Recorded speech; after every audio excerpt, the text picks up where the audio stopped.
Hello there, I am greatjhon, and I'm going to be showing off a speedrun of JJ and Jeff for the TurboGrafx-16. This is a very quick run. It's a very weird game. It's just a difficult platformer with some really tricky mechanics, and I just wanted to show off this run. When I originally recorded it, I did not have any mic available, so it's just the game audio.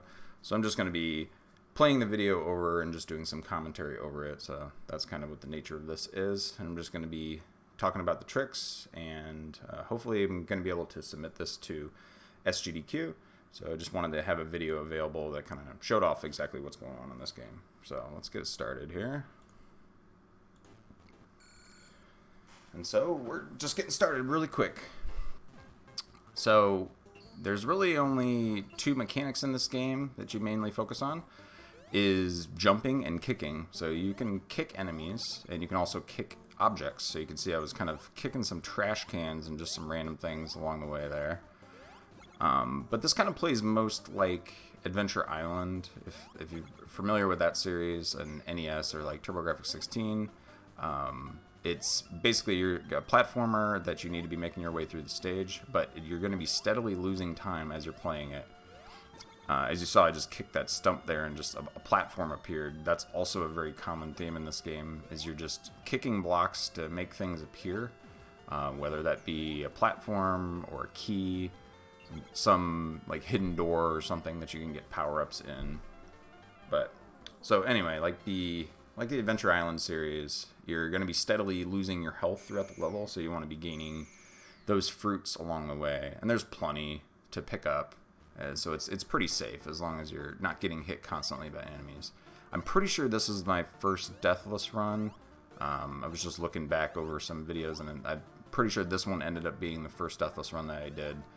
And so that's a pretty difficult feat in this game, because it's really easy to get hit by two enemies in a row or something and think you can be able to power through it, or you miss a particular piece of fruit and then you don't have enough health to make it through. So it can get very tricky.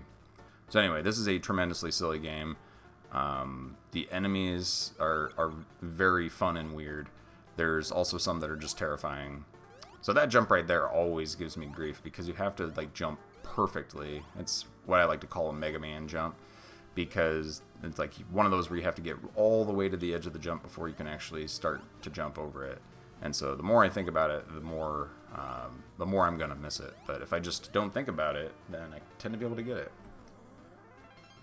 So 1-1 and 1-2, nothing too exciting. Like I said, you had to kick that area above the stump to make a platform appear, but nothing too crazy. So 1-3 is actually going to show off the first warp of the game. Yes, there are warps in this game. So you can actually warp not only forwards and to a new world, but you can also warp backwards. So you can warp back one level, or you could warp back many levels, which can be very difficult. So there's actually one particularly cruel one in... So it's actually that. If falling in that pit actually warps you ahead a single level. There's a particularly cruel one that will send you from 6-4, which is the final stage, all the way back to 1-1. Something you definitely don't want to do. Something I definitely have done as part of my runs. It's really awful to get, so I don't want to show that off, that's for sure. But it's really easy to avoid if you know where it is. But a lot of this game is just kind of falling in a pit and finding out, like, hey, is that actually going to kill you, or is that going to warp you ahead somewhere else? Very weird. Alright, so that dragon enemy is one of the most terrifying enemies in the game. You either have to stop and take care of it with your little spray can, which I'm kind of squatting right there to shoot him with the spray can. Or you could also just kind of jump over them really scarily. So that actually happens in this run, where I'm going to jump over them, and I'm going to, like, it looks like I'm about to get hit, but not quite, because the hitbox is somewhere in the middle. And if you do happen to get hit by them, you're basically instantly dead, because they just take away way too much health. Alright, so what we saw right there was kind of the more traditional, like, warp pipe warp, where we're going to a new world. So now we made it all the way to World 3. And we're going to play through most of World 3, but we're not going to go all the way through. The traditional way to play this game without any warps is that you would make it through an entire world. You have to find a hidden key somewhere in the level. That might mean like kicking a trash can, or kicking some block to find that key. But basically, you just have to find the key so that there's a certain spot in the 4th stage that you would use to get to the final boss of that stage. And so we're only going to see one final boss. It's the final boss of the game. So we're actually going to skip every single key in this run, and that's the ideal. But if I'm going to submit this to something like SGDQ, I'm definitely going to have some safety in there, maybe even additional like 10 minutes or so, because what can happen is if you don't get that, we're going to get warped back another level. I'm going to have to do the more traditional route of like going to get the key for World 6, and that's no fun. It's basically you're going to have to play through an additional level. It's definitely multiple minutes added on to the run.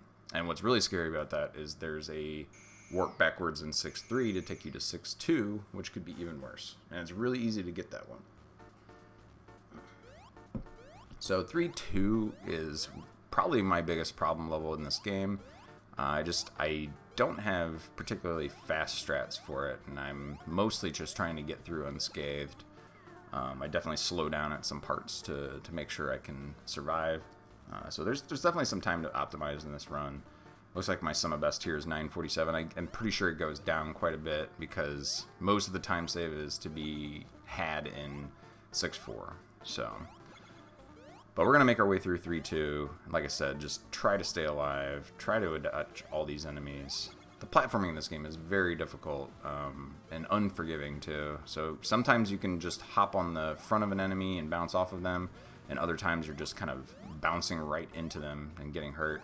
So I know there's ones that I'm planning not to get hit, but I definitely kind of just fall right into an enemy. So it can be difficult. So here's another one of those tricky, like, hey, kick this thing. And it happens to be you have to kick like a certain pixel of that sign because of course you do. Like, everybody knows that. And so that's the end of 3.2.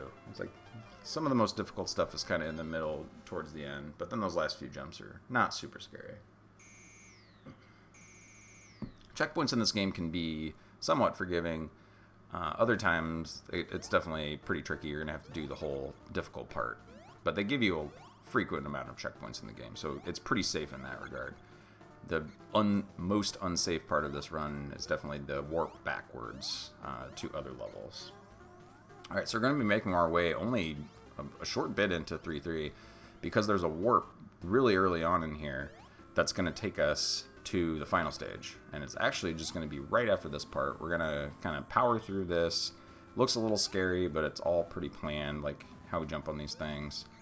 I'm going to let this rock roll by and that bird poop on me, and there you go. Just jump off that rat, which can be difficult to manipulate sometimes, but now we're already in 6.4, so we're in the final stage of the game.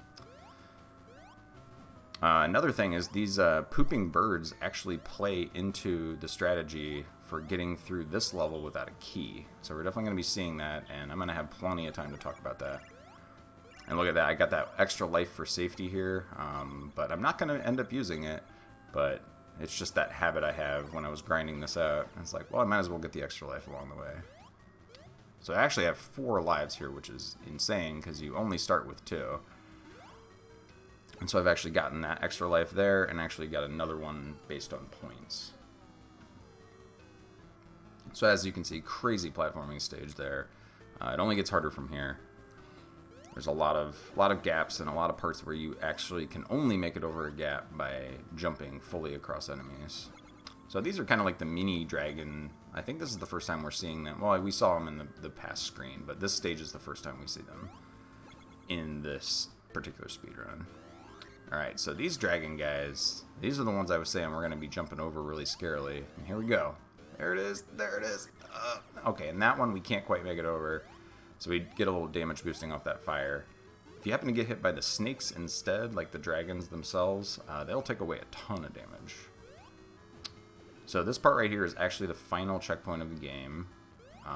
Yeah, and here's that aforementioned scary, scary jump over birds, but it's actually pretty consistent. And I'm trying to get that health there, but it looks like I didn't have good luck. So these pooping birds are actually going to be the key to not getting the key. And I'm leading this bird ahead of me, and I always want to lead 2 birds ahead, but since I was directly underneath him, I know this first bird's not a pooper, and that's key to this. We kind of made a meme out of this, is like, he's not a pooper. Because it is random which one is going to be pooping, the first one or the second one. But you want to be able to go under him, and there you go. That's the skip right there, just get over that gap. So something I do that's really scary, because there's a full health item right there, but I was afraid I was going to die, and I didn't do it. So I'm going into this boss, like, if I get hit at all, I'm going to die. So I like to have full health in here to just kind of power through him. But this is the final boss of the game, and that's it, and he's done.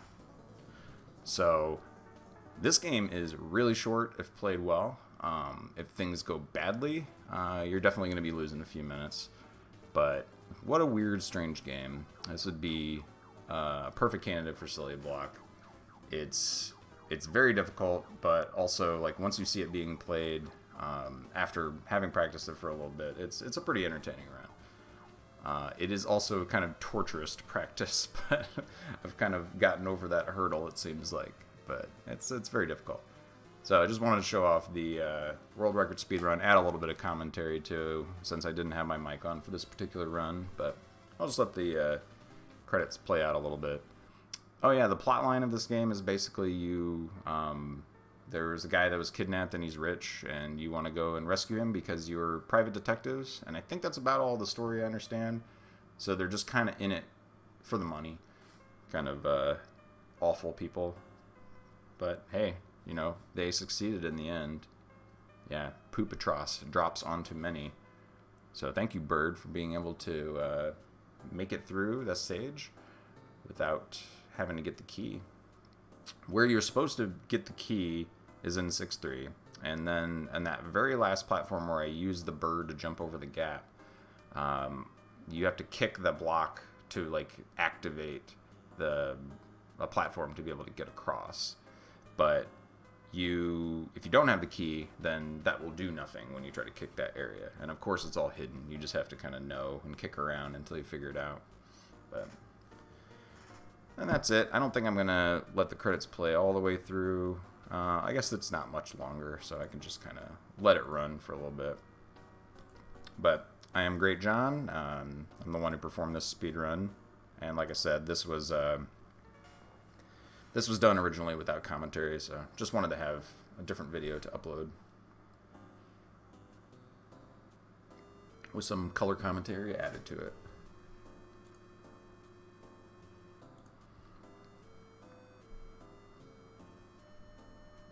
And like I said, I'll probably just let this go until the very end.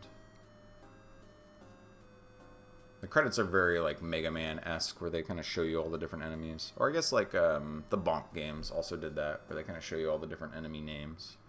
Oh, and that looks like that's the end.